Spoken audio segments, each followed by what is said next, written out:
মেসির সফর ঘিরে তোলপাড়, মানহানির মামলায় ঠুকলেন গাঙ্গুলি।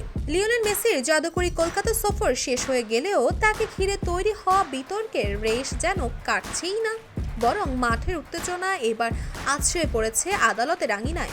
ভারতীয় ক্রিকেটের প্রবাদ প্রতিম ব্যক্তিত্ব ও সাবেক অধিনায়ক সৌরভ গাঙ্গুলি এবার কলকাতার আর্জেন্টিনার ফুটবল ফ্যান ক্লাবের সভাপতির বিরুদ্ধে 50 কোটি টাকার এক বিশাল অঙ্কের মানহানির মামলা ঠুকে দিয়েছেন।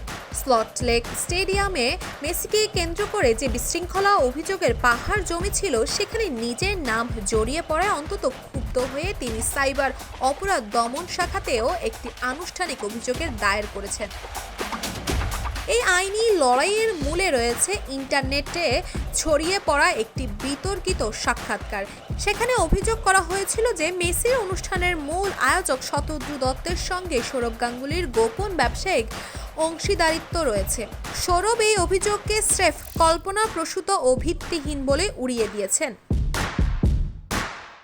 তার দাবি, একটি বিশেষ মহল অন্তত সুপরিকল্পিতভাবে তার দীর্ঘদিনের অর্জিত সম্মান ও সামাজিক ভাবমূর্তিকে কলঙ্কিত করার অপচেষ্টা চালাচ্ছে।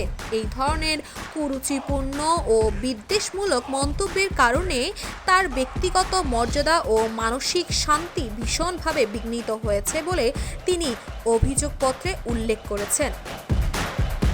সৌরভ গাঙ্গুলির আইনি প্রতিনিধিরা স্পষ্ট জানিয়েছেন যে সামাজিক যোগাযোগ মাধ্যম এবং বিভিন্ন ডিজিটাল প্ল্যাটফর্ম থেকে এই বিতর্কিত ভিডিও এবং সংশ্লিষ্ট সকল তথ্য অবিলম্বে মুছে ফেলতে হবে।